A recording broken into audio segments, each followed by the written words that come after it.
Hi, I'm Danita Jones. I'm from Madison, Alabama, and I'm here to talk about the story I wrote for Guideposts, where a conversation with my mother led to an awesome understanding about how sometimes it's okay the way life plays certain things out. The best advice my mom ever gave me actually was through a example. I was in her classroom when I was younger. She was a school teacher, and something had not gone my way. I don't even remember what it was. I was in high school at the time, and so I drove over to their school, my parents' school, where they taught. And I was explaining to her how I couldn't understand how something wasn't coming together like I thought it would, and how this was happening on this side and something was happening. And I was just ranting, as a teenager would. And so my mother was sitting there and she was listening, and she kind of sat back, and at one point she took out this piece of paper and put it on her desk, and it was a dot to dot. She was a third grade teacher, so she probably had a lifetime supply of those.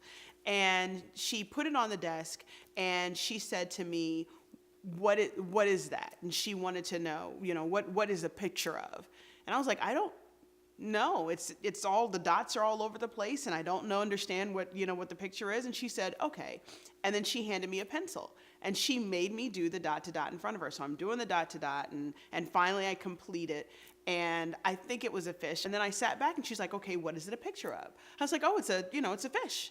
And she was like, exactly. She said, this is how God works in our lives. She said, sometimes things will seem all over the place. She said something will happen in last year and something will happen this year, and there seems to be no order, there seems to be chaos to it. She said, but once the dots start connecting, you'll recognize that the things that happen before are completely connected to the things that happen later, so that ultimately the picture that you get is something that God wants you to have.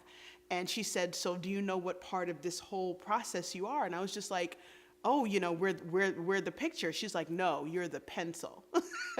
And she said, we will never really truly understand until we get done while we're connecting those dots. But by the time the end comes, you have this beautiful portrait of something, and you're able to sit back and go, oh my goodness, that all of that was worth it. What happened last year or 2 years ago was worth it by the time you get to the ending picture and what you were able to see. And that was the advice I carry with me to this day. I remember sitting on my mother's chair in the living room and watching my father play with my twins, which at the time were 2, and they were having a ball. Like he was throwing them on one side, and they would run at him and tackle him to the ground, and he's rolling all over the den floor, and he's letting out this huge laugh. And I was sitting, and it was making me chuckle, and I recognized at that moment, I was just like, this is why we're here. And then my mother's illustration of the dot to dot, like it kind of, it's cliche to say it hit you like a ton of bricks. It really did hit me like a ton of bricks. And I was like, oh, this is what she was talking about. So all of these tiny little failures that I thought we were experiencing as a family was really just these dots connecting to where we were supposed to be. Had my water not broken early, we wouldn't have been in the city. We wouldn't have been able to spend the last year of her life with her. I wouldn't have been in place to be able to help the way I did with the funeral. I mean, everything just kind of started coming together, and I recognized that it was this giant picture, and I was this pencil that was being, led from dot to dot to dot.